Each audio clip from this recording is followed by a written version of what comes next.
Hello everyone, welcome to Quantifiers.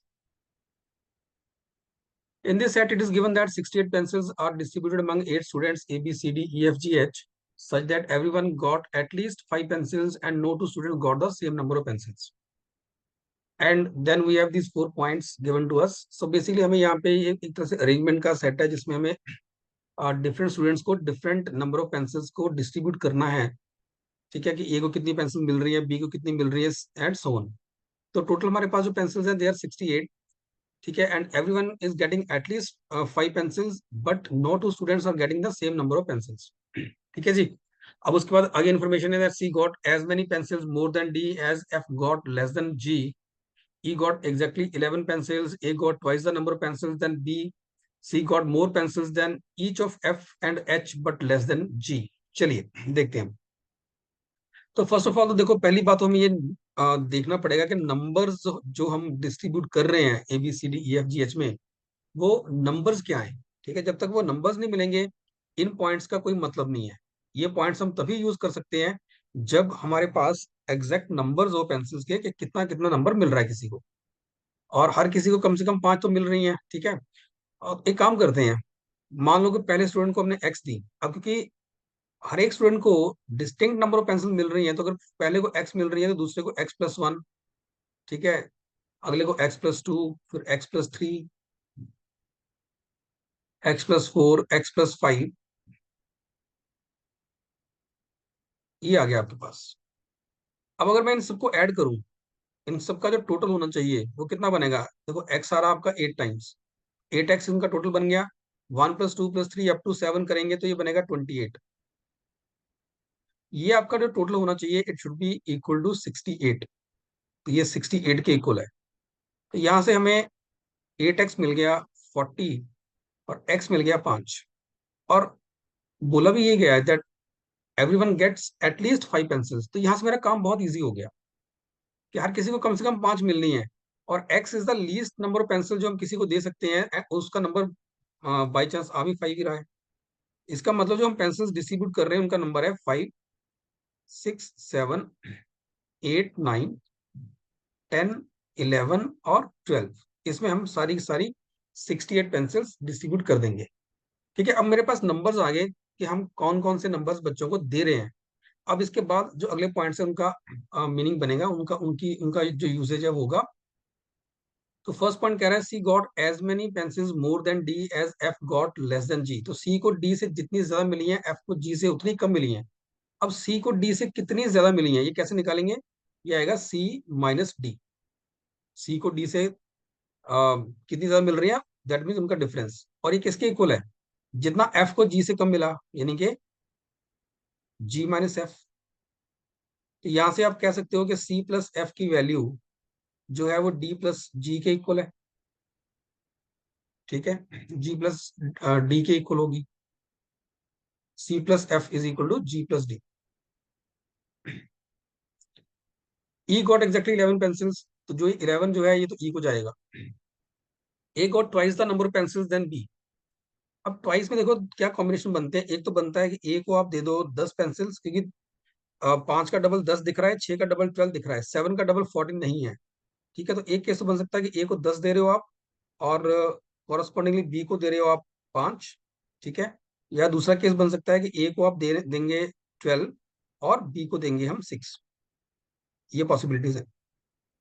और ई को दोनों ही केसेस में 11 मिलने वाली हैं. C got more pencils than each of F and H but less than G. तो सी को एफ से ज्यादा पेंसिल मिल रही हैं. ठीक है, एच से भी ज्यादा मिल रही हैं, राइट, लेकिन जी से कम मिल रही हैं. तो इसको जी से कम पेंसिल मिल रही है. अब एफ और एच में किसको ज्यादा मिल रही है किसको कम मिल रही है अभी हमें वो नहीं पता. एफ और एच का हमें नहीं पता. ठीक है, अब यहां से ना ये जो हमने लिखा हुआ है इससे हम एक और चीज निकाल सकते हैं. जरा देखो इसको, ये क्या लिखा है मैंने, ये लिखा है C plus F is equal to D plus G. तो अगर ये इक्वेशन ट्रू है ना, तो इसका मतलब C minus D is equal to G minus F भी ट्रू होना चाहिए, राइट. तो यहां से अब ये भी कह सकते हो कि सी माइनस डी. और यहाँ बोला भी ये तो खैर हमारे पास हमने यहीं से निकाला था.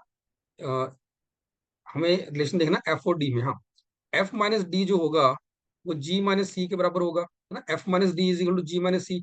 अब जी सी से बड़ा है, जी जो है वो सी से बड़ा है, तो जी माइनस सी तो पॉजिटिव है ना। जी अगर सी से बड़ा है तो जी माइनस सी तो पॉजिटिव है, तो इसका मतलब एफ माइनस डी भी पॉजिटिव होना चाहिए।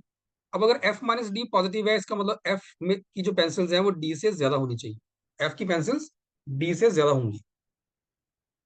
ठीक है जी। और एक काम करते हैं, हमें नंबर ऑफ पेंसिल्स निकालनी है, तो मैं एक बार सबका यहाँ पे नाम लिख देता हूँ, जिस जिसकी पेंसिल्स निकालते जाएंगे वो हम यहाँ पे मार्क करते जाएंगे, A B C D E F G और एच। तो यहाँ से एक समझ आ रहा है कि एफ, क्योंकि जी माइनस सी पॉजिटिव है तो एफ माइनस डी भी पॉजिटिव होगा, तो एफ की पेंसिल डी से ज्यादा होंगी, राइट।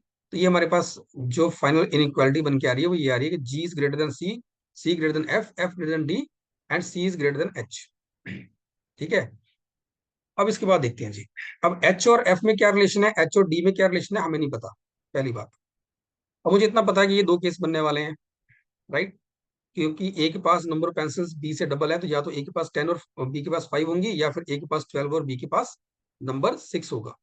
चलिए अब देखते हैं कि कौन सा केस सेटिस्फाई करता है, क्या दोनों केसेस तो नहीं सेटिस्फाई कर रहे।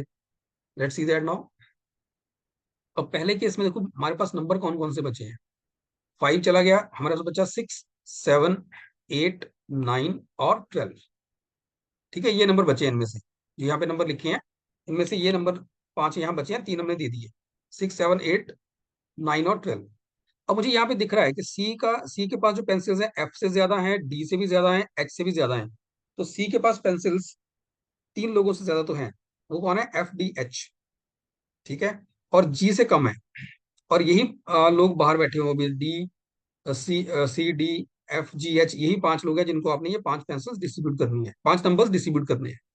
अब सी का नंबर 3 लोगों से ज्यादा है, अगर सी का नंबर 3 से ज्यादा है, एक से कम है, तो इसका मतलब सी को आप यही दे सकते हो नंबर 9। आपने यहाँ पे सी को 9 दिया, और जी को उस केस में उससे बड़ा नंबर 12 मिलेगा। ठीक है। अब हमारे पास ये दोनों नंबर चले गए, अब हमें ये भी देखना है कि सी प्लस एफ जो होना चाहिए, 9 plus F should be equal to D plus G, यानी कि 12 प्लस डी, ये होना चाहिए। अब आप एफ डी को 6 7 8 ही दे सकते हो, और तो कुछ दे नहीं सकते यहाँ पे। अब आप मान लीजिए आपने यहाँ पे अगर डी को कम से कम 6 भी दे दिया, तब भी यहाँ पे 12 और 6 18 हो जाएगा, ठीक है ना, 18 बन जाएगा। तो अब एफ को आपको 9 देना पड़ेगा, तब इसके बराबर बनेगा, विच इज नॉट पॉसिबल। इसका मतलब पहले केस में ये वाली जो इक्वेशन थी, ये वाली इक्वेशन हमारी सेटिस्फाई नहीं कर रही है, सी प्लस एफ जो है वो डी प्लस जी के इक्वल बन ही नहीं सकता इस केस में। ठीक है, तो दिस केस इज रिजेक्टेड। ना come to the second part. अभी यहाँ पे नंबर कौन कौन से बाहर, 5 बाहर है, 6 चला गया, 7 बाहर है, 8 9 10 11 12, ठीक है, बाहर है। अब ये बचे हमारे पास नंबर्स 5 7 8 9 10।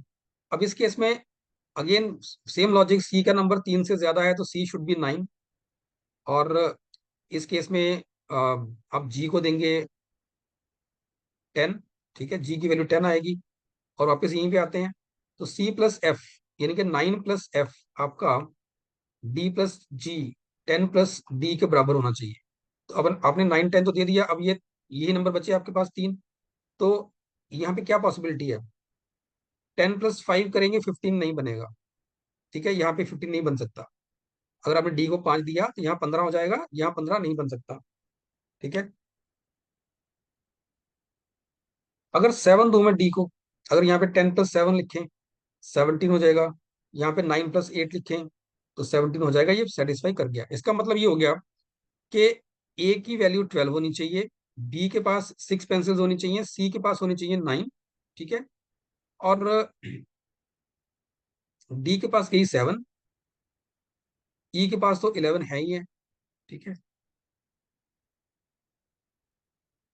एफ को यहाँ मिल रही है 8, जी को आप दे रहे हो 10, और बाकी जो 5 बची है ना वो एच को जाएंगी, और सी ग्रेटर देन एच जो है वो भी सेटिस्फाई हो रहा है ना, सी इज ग्रेटर देन एच। यहाँ पे अब एच को मिल रही है 5, तो सी की पेंसिल्स एच से ज्यादा है, ठीक है, वो भी सेटिस्फाइड है, राइट जी। तो अब हमने सारे लोगों की पेंसिल्स जो थी वो डिस्ट्रीब्यूट कर दी। Now we can answer all the 4 questions here. So who got the least number of pencils, so option 4 answer आएगा, एच को सबसे कम मिल रही है। The total number of pencils with B D F H put together is B D F और H, इनका इनका टोटल करना है। सो 13, 21 और 5 26, इसका आंसर आएगा 26। The total number of pencils with B and G is equal to the total number of pencils with B और G के पास टोटल कितना है 16, ठीक है। और यहाँ दिख रहा है 9 + 7 16 बन रहा है, ठीक है। तो सी प्लस डी हो जाएगा इसका answer, C and D. The total number, the number of students who got more pencils than F is, देखो एफ के पास है 8, 8 से ज्यादा मेरे पास 4 नंबर बचे हुए अभी तक, देखो यहाँ पे एफ के पास 8 पेंसिल्स हैं, 8 से ज्यादा 4 नंबर बचे हुए हैं जो किसी न किसी को तो गए हैं। So there are 4 students who got more pencils than F, option 2 आपका आंसर बन जाएगा। सो स्टूडेंट्स ये एक बहुत आप कह सकते हो इजी टू मॉडल लेवल का एक अरेंजमेंट बेस्ड सेट था, और इस तरह के सेट्स पास में कैट में जो है वो आते रहे, जहाँ पे आप नंबर्स को डिस्ट्रीब्यूट कर रहे हो डिफरेंट पीपल में, चाहे वो फिर पैसे हों, ठीक है, या कुछ आइटम्स हो। तो आई होप कि ये वीडियो से सोल्यूशन सबको समझ आया होगा, और अगर आपको ये वीडियो पसंद आया then please like this video and subscribe to our YouTube channel. Thank you.